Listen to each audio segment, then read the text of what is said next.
السلام علیکم ورحمۃ اللہ وبرکاتہ نحمدہ ونصلی علی رسولہ الکریم اما بعد فاعوذ باللہ السمیع العلیم من الشیطان الرجیم ربی اشرح لی صدری ویسر لی امری واحلل عقدۃ من لسانی یفقہوا قولی۔ آج کے سبق کا آغاز ہم سورۃ البقرہ کی آیت نمبر 17 یعنی 17 سے کرتے ہیں۔ اعوذ باللہ من الشیطان الرجیم، بسم اللہ الرحمن الرحیم۔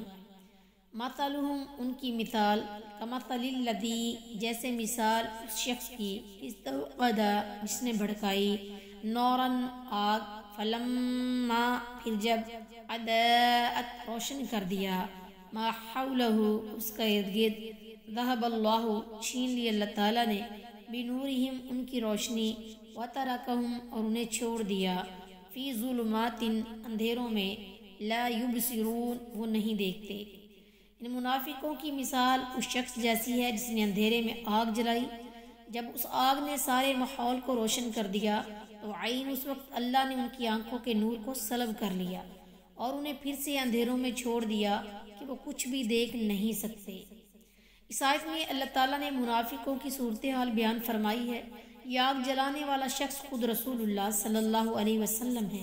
جنہوں نے کفر و ضلالت کی تاریکیوں میں اسلام کی شمع روشن اور حق کو باطل سے، صحیح کو غلط سے اور راہ راست کو گمراہیوں سے چھانٹ کر بالکل نمایاں کر دیا۔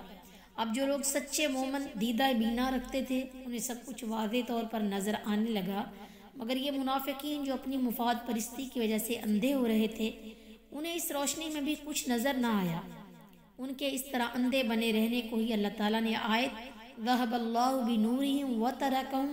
فی ظلمات لا یبصرون سے تعبیر کیا ہے، اور اللہ تعالیٰ کی طرف اس کی نسبت ویسی ہی ہے جیسے آیت ختم اللہ علی قلوبہم وعلی سمعہم میں، جس کی وضاحت اس سے پہلی ویڈیو میں کر دی گئی ہے۔ مطلب یہ ہے کہ منافقوں کو خود نور صداقت دیکھنا گوارا نہیں تو اللہ تعالیٰ نے بھی انہیں تاریکیوں میں بھٹکتا چھوڑ دیا۔ اللہ کا قانون ہرگز یہ نہیں کہ کسی کو زبردستی ہدایت دے،